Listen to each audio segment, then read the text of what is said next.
मंचस्थ पूज्य साधु चरण एवं मानव जीवन का सर्वोच्च कर्म करने हेतु पधारे हुए सत्संग प्रेमी सज्जनों, माताओं एवं भक्तिमती बहनों,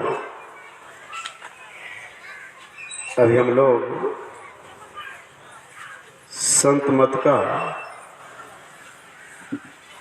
यह अनमोल ज्ञान, मुख्य ज्ञान और रामचरितमानस का सार अर्थात घी, नवधा भक्ति।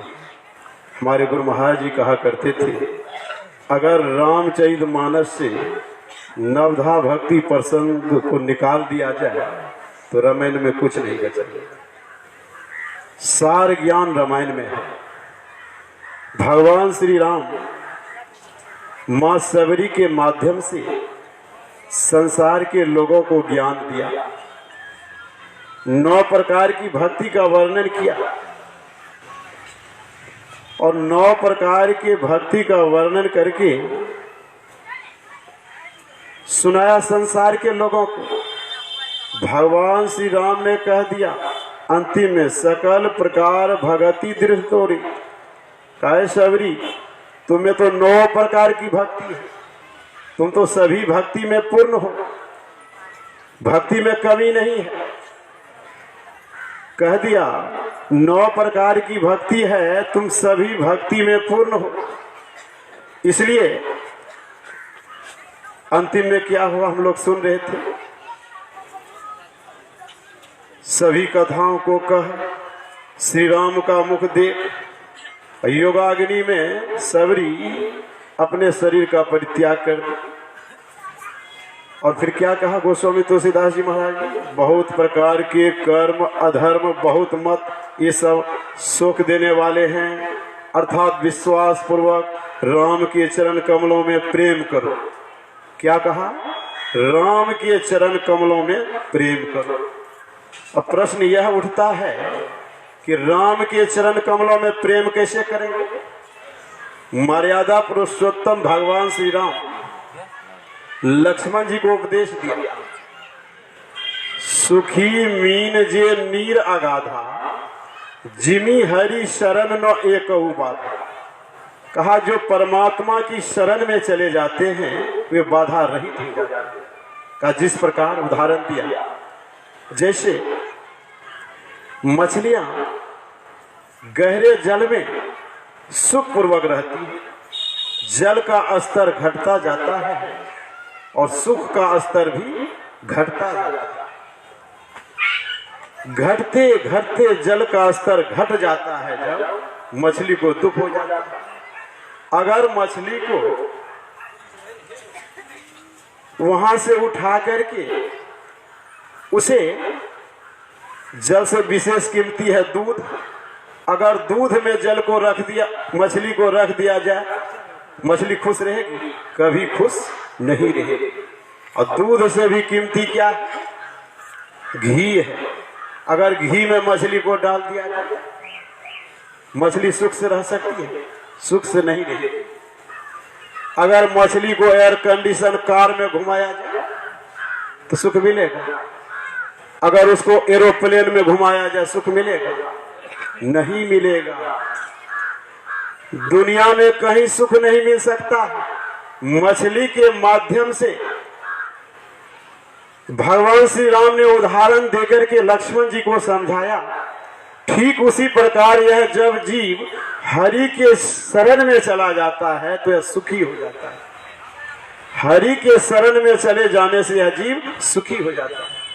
यह जीव संसार के धन दौलत को पाकर के सुखी रहना चाहता है। संसार के विषयों को आनंद में पढ़ करके यह जीव सुख को प्राप्त करना चाहते हैं। और हमारे गुरु महाराज जी ने कहा, तन सुख, मन सुख, इंद्रिय सुख, सब दुख। जीव जब तक ईश्वर की भक्ति नहीं करेगा तब तक सुख की प्राप्ति हो ही नहीं सकती। पांडव लोग अब हरि के शरण में कैसे जाएंगे? हरि के शरण में जाना है। जब तक हरि के शरण में यह जीव नहीं जाएगा इसको सुख नहीं मिलेगा। हरि के शरण में पांडव लोग भी थे, सभी पांडव हरि के शरण में थे, भगवान श्री कृष्ण के शरण में।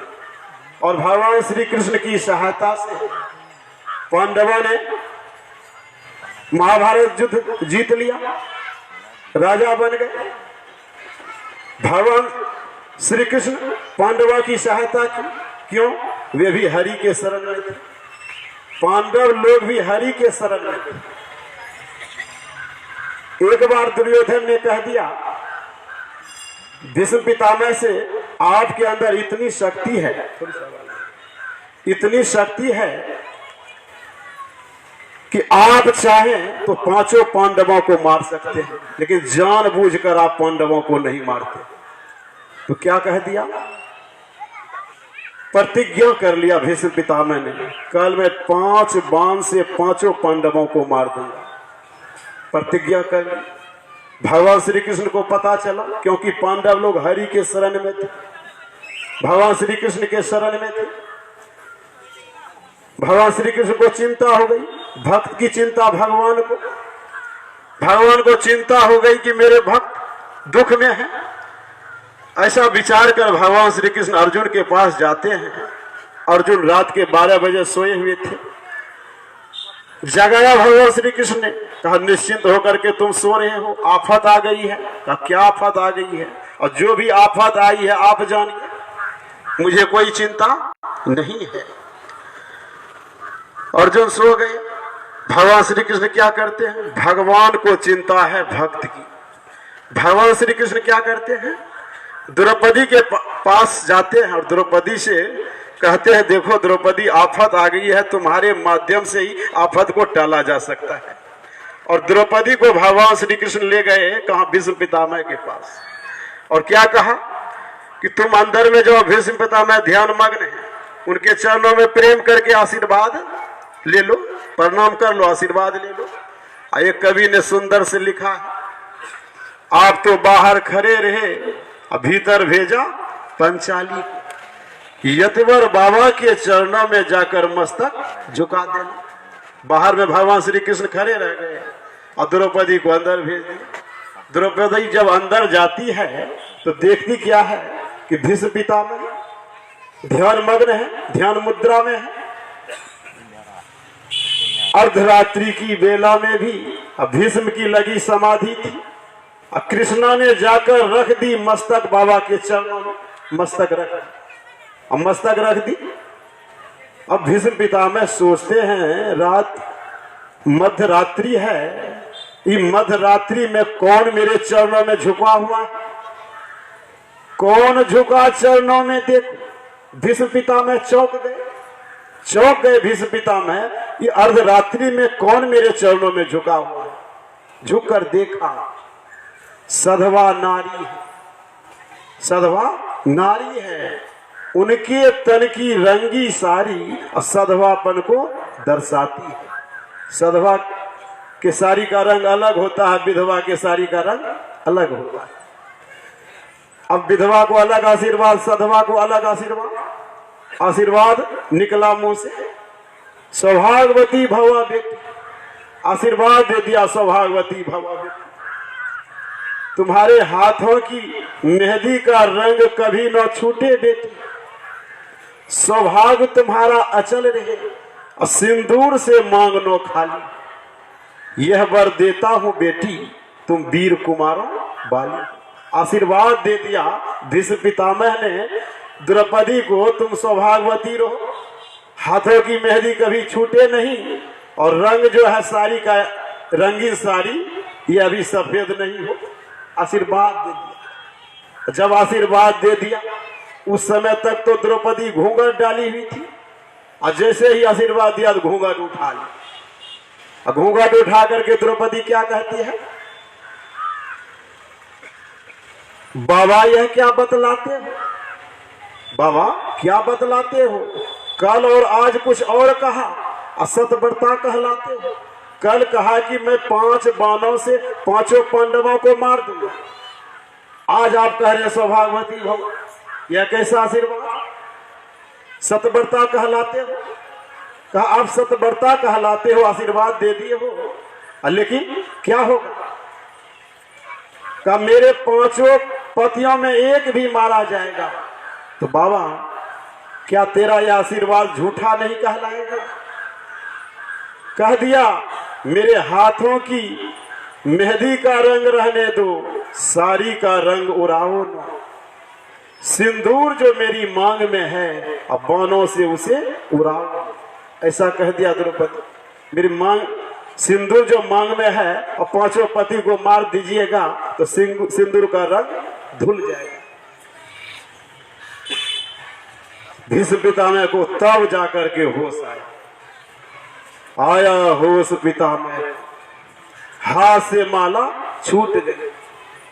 प्रभु चरणों में लगी ही चित्त चोर समाधि टूट गई।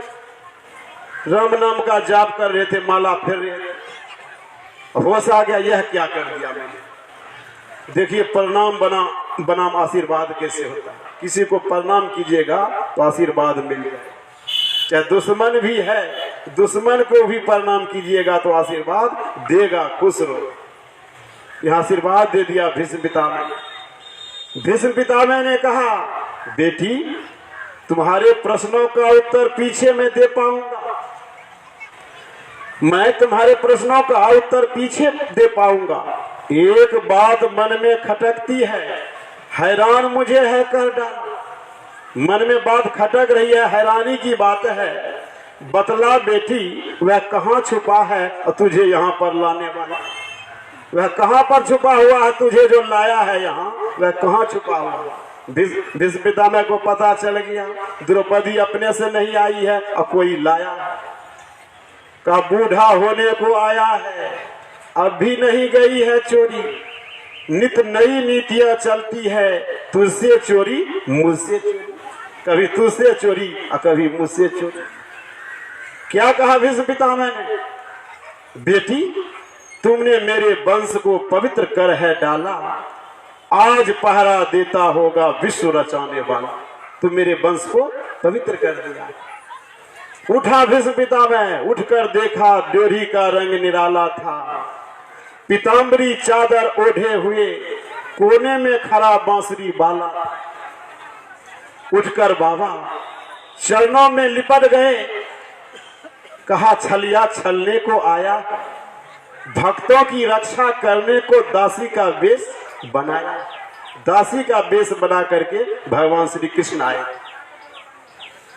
कहा दासी का वेश बना करके आप भक्त की रक्षा करते हैं। सुना जाता है द्रौपदी की जूती थी पीताम्बर के कोने में, उनमें करुणा का भाव लिए लगे पितामह रोने। आशीर्वाद दे दिया देवी को, द्रौपदी को, हे द्रुपद सुधा बेटी, मेरी बेटी अब यह जीत तुम्हारी है। अब पांचों पतियों का बाल न बाका होगा जब रक्षक कृष्ण मुरारी है। बाल बाका नहीं होगा, भगवान के शरण में जाने से भगवान ने रक्षा कर। लेकिन देखिए प्रश्न यह उदय हो जाता है, क्या संपूर्ण कल्याण हुआ पांडवों का? सब लोग जानते हैं हिमालय में पांडव गए और अर्जुन नरक चले गए और युधिष्ठिर जी महाराज को भी नरक का मुख देखना पड़ गया। क्या संपूर्ण कल्याण हुआ? स्वर्ग चले गए राजा युधिष्ठिर, परम मोक्ष को प्राप्त नहीं। हरि यहाँ पर भगवान श्री राम क्या कहते हैं? जिमी हरि शरण नो एक बात। जो परमात्मा के शरण में चले जाते हैं वे बाधा रहित हो जाते। तो परमात्मा के शरण में कैसे जाएंगे? जब तक चरण में प्रेम नहीं करेंगे तो परमात्मा के शरण में नहीं जा सकते। जब तक हरि के शरण में जाना अगर है तो परमात्मा के चरण में प्रेम करना है। तो परमात्मा के चरण में प्रेम कैसे करेंगे? तो परमात्मा के चरण में प्रेम करने के लिए संत महात्मा ने क्या कहा? परमात्मा का चरण, जो परमात्मा निराकार है, प्रातः काल के सत्संग में मैं सुना रहा था, परमात्मा निराकार है, असीम है, अजन्मा है, अगोचर है, सर्वव्यापक है, उसका तो कोई रूप रंग आकार ही नहीं है। तो उसके चरण में हम प्रेम कैसे करेंगे? उसका तो चरण ही नहीं है। और जब तक उसके चरण में प्रेम नहीं करेंगे तो हरि के शरण में नहीं जा सकते। परमात्मा के चरण में प्रेम करेंगे तब हरि के शरण में जाएंगे।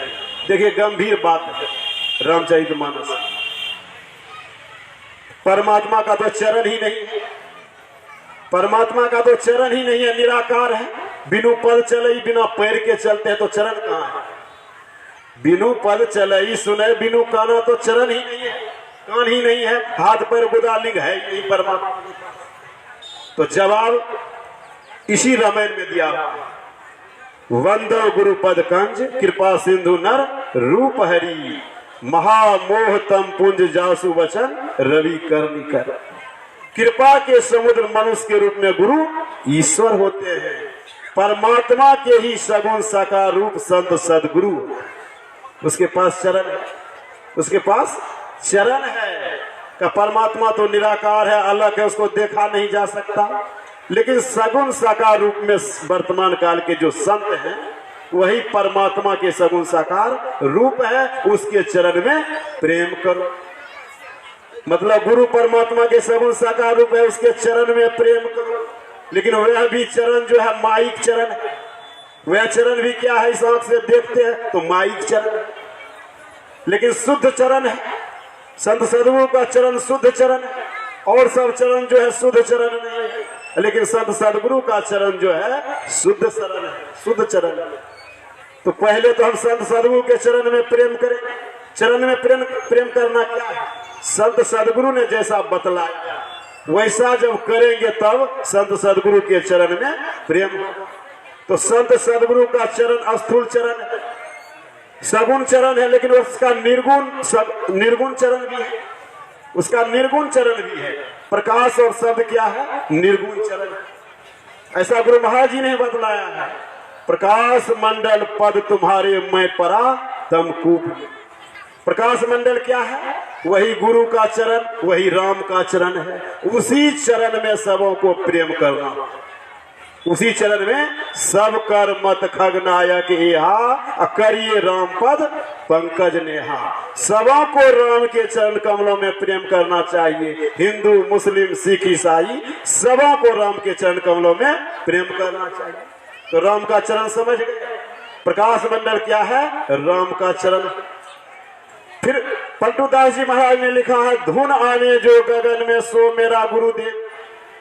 वह सार शब्द जो है, सार शब्द क्या है? वह है राम का चरण।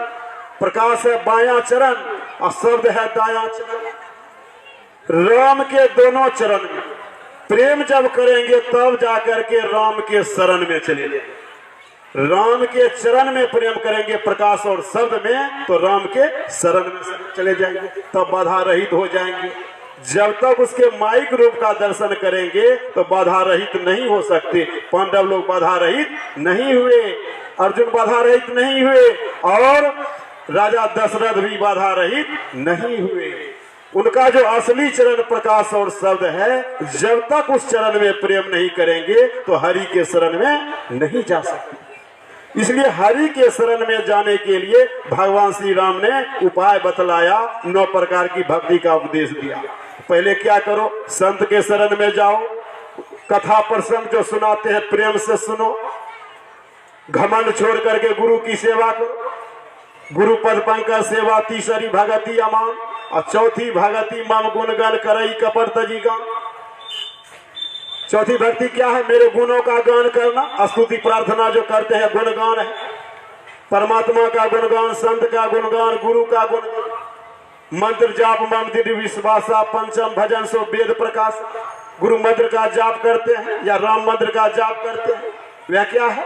मंत्र जाप क्या? 5वीं भक्ति है। छठदम शील विरति बहुकर्म इंद्रिय निग्रह, जो दृष्टियों की क्रिया के द्वारा। 7वीं भक्ति क्या है? मनोनिग्रह, जो सूरत शब्द योग की क्रिया के द्वारा मनोनिग्रह हो। 7 प्रकार की भक्ति है, 2 फल। राम के शरण में जाने के लिए भगवान राम ने जैसा कहा है वैसा जब करेंगे, उनके मार्ग पर जब चलेंगे तब राम के शरण में चलेंगे। 9 प्रकार की भक्ति करेंगे, 7 प्रकार की भक्ति है और 2 प्रकार का फल है। 7 प्रकार की भक्ति करेंगे तो राम के चरण में प्रेम हो जाएगा, और राम के चरण में प्रेम होगा तो राम क्या करेंगे? दोनों हाथ से उठा करके अपने धाम लेकर के चले जाएंगे। तब इस जीव को सुख मिलेगा, नहीं तो सुख मिलने वाला दुनिया में नहीं है। उत्तरकांड में अभी पाठ हो रहा था, शिव सुख सनकादिक नारद जे मुनि ब्रह्म विचार विशारद। शिव ब्रह्मा, सनक सनंदन सनातन सनत कुमार नारद, मतलब ब्रह्मा जी, भगवान शंकर, सुखदेव मुनि 3 और 4 ऋषि, 4 3 7 और नारद जी 8 ब्रह्म ज्ञानी मिलकर के फैसला लिया, डिसीजन। सबों को राम के चरण कमलों में प्रेम करना चाहिए, मतलब प्रकाश में प्रेम करना चाहिए, शब्द में प्रेम करना चाहिए, तब जाकर के निशब्द चले जाएंगे, तब इस जीव को सुख मिल जाएगा, नहीं तो इस संसार में सुख मिलने वाला नहीं है। सनत कुमार के शिष्य थे नारद बाबा, नारद बाबा के गुरु थे सनत कुमार। एक दिन नारद बाबा ने पूछा सनत कुमार से छांदोग्य उपनिषद में, भगवो सुखम विजिज्ञासा है, हे गुरुदेव मैं आपसे शाश्वत सुख का रहस्य जानना चाहता हूं, मैं आपसे शाश्वत सुख का रहस्य जानना चाहता हूं, आप बतला दीजिए। क्या कहा? नारद बाबा ने कहा, असारह संसार है खलु दुख रूपी विमोह का, धनम कस सुतः कस श्रेवान ज्वलते निशम। कहा इस संसार के लोग सांसारिक वस्तुओं में, सांसारिक विषयों में ही सुख को ढूंढते हैं। सुख तो होता ही नहीं है और सुख का मात्र आभास होता है। इस संसार में सुख नहीं मिलता, मिलता भी है तो क्षणभंगुर सुख, उस सुख के पीछे दुख लगा। भगवान श्री कृष्ण ने कहा यह संसार दुखालय है, दुख का घर है, काजल की कोठरी। और हमारे गुरु महाराज जी ने कह दिया यह जग दुख को धाम। यह क्या संसार है? दुख का घर है, यहाँ सुख कभी मिलेगा? कभी सुख नहीं मिलेगा। रामतीर्थ जी महाराज ने कहा peoples want coolness near a burning furnace. कहा इस संसार के लोग प्रज्वलित अग्नि के समीप बैठ करके ठंडक महसूस करना चाहते हैं, जो असंभव है। कभी संभव है? आप घोड़ा के पास जाइएगा तो गर्मी मिलेगी कि ठंडी? बूझे न काम अगिन तुसी विषय भोग बहु गीत। विषय भोग करने से सुख मिलेगा? कभी सुख नहीं मिलेगा। गॉडमैन पुस्तक में लिखा हुआ है, expecting eternal bliss and perpetual happiness in the changeable and perishable world is like deceiving on self. रचनाकार ने कहा, लेखक ने लिखा है, कहा यह संसार परिवर्तनशील है। यह संसार क्या है? परिवर्तनशील है। इस परिवर्तनशील और क्षणभंगुर संसार में शाश्वत सुख और आनंद को प्राप्त करने की आशा करना अपने आप को ठगने जैसा है। हम अपने आप को ठगा रहे हैं।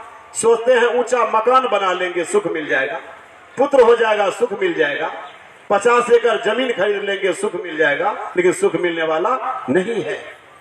शाश्वत सुख का रहस्य बतलाते हुए सनत कुमार ने कहा, नारद यो वे धूमा भूमा तत् सुखम अल्प सुखम अस्ति। कहा तो उस भूमा परमात्मा की खोज करो, वही सुख का धाम है। जो असीम है, अजन्मा है, वही सुख का धाम है। जो ससीम है, जिसकी सीमा है, उसको संसार कहते हैं, यह दुखालय है। इसलिए बाबा नारद से कहा, हे नारद त्वरेव भूमा विजिज्ञासा है, तुम उस भूमा की खोज करो। नारद बाबा ने कहा उस भूमा की खोज हम कहां पर करेंगे? तो क्या बतलाया? का यद इदम अस्मिन ब्रह्मपुरे दहरम पुंडरीक वेशम। कहा यह शरीर ही क्या है? ब्रह्मपुरी। कहां में खोजेंगे उस परमात्मा को? कहा शरीर ही ब्रह्मपुरी है। यह शरीर क्या है? ब्रह्मपुरी है। इस शरीर के ऊपरी भाग मस्तिष्क में एक योग हृदय कमल रूपी मंदिर है। क्या है? दोनों आंखों के बीच में योग हृदय, योग हृदय है, उसको योग मंदिर कहते हैं। वह क्या है? अपने शरीर के अंदर में मस्तिष्क के ऊपरी भाग में क्या है? योग हृदय मंदिर है। कहा वहां पर क्या करना है? कहा उसी योग हृदय मंदिर में अनंत आकाश समाया हुआ। क्या है? अनंत आकाश समाया हुआ। गुरु से युक्ति जान करके इसी शरीर के अंदर में यह ब्रह्मपुरी जो है, इसी ब्रह्मपुरी में उस ब्रह्म का दर्शन करना। उस ब्रह्म का दर्शन कैसे करेंगे? जैसे भगवान राम ने कहा, संत का संग करेंगे, कथा प्रसंग को सुनेंगे और गुरु के शरण में जाएंगे। गुरु बतलाएंगे मानस जप करने के लिए, मानस ध्यान करने के लिए, अदृष्टियों की क्रिया करने के लिए बतलाएंगे। इसके माध्यम से क्या होगा? अंदर में प्रकाश हो जाएगा और वही राम का चरण है, वही राम का चरण है। उसमें अगर प्रेम हो गया तो सुख मिल जाएगा। भा प्रकाश मिटल अंधियारी सुख भयल बहुत तेरे, धर चेतन धारा पिंड के पारा दसम द्वारे का, अति सुख पावे, अत्यंत सुख की प्राप्ति हो जाएगी। प्रकाश अंदर में होगा तब सुख मिलेगा, शब्द मिलेगा तब सुख मिलेगा। प्रकाश का दर्शन और शब्द का श्रवण और ईश्वर तक का गमन, जब ईश्वर तक पहुंच जाएंगे तब सुख मिल जाएगा। इसके लिए कहीं बाहर में भटकने की आवश्यकता नहीं है, किसी देवता के पास जाने की आवश्यकता नहीं है, कहीं जाने की आवश्यकता नहीं है। बाबा कबीर ने कहा, देवता पूज के हिंदू मर गए। कितने हिंदू मर गए? देवता पूज के हिंदू मर गए, तुरक मरे हल जाई, जटा बढ़ा के जोगी मर गए, किन्होंने मुक्ति पाई। किसी को मुक्ति की प्राप्ति नहीं। जोग जुगति करे कोई जाने, खोजे आप शरीरा, ताके मुक्ति संशय नाही, कहत जुलाह कबीरा। इसी अंदर में, इसी ब्रह्मपुरी में, इसी खुदा के महल में, इसी शिव मंदिर में और इसी ठाकुरबाड़ी में ही शिव का दर्शन, खुदा का दर्शन, परमात्मा का दर्शन होगा और सुख और शांति की प्राप्ति होगी। अब मैं विशेष आगे नहीं बढ़ूंगा, तो इन्हीं चंद शब्दों के साथ मैं अपनी वाणी में विराम दे रहा हूं। मेरा दुकान ज्यादा नहीं चलेगा। अब मेरे मित्र जो है प्रीतमानंद जी महाराज, बोलिए प्रेम से श्री सदगुरु महाराज की जय। श्री सदगुरु महाराज की जय। श्री सदगुरु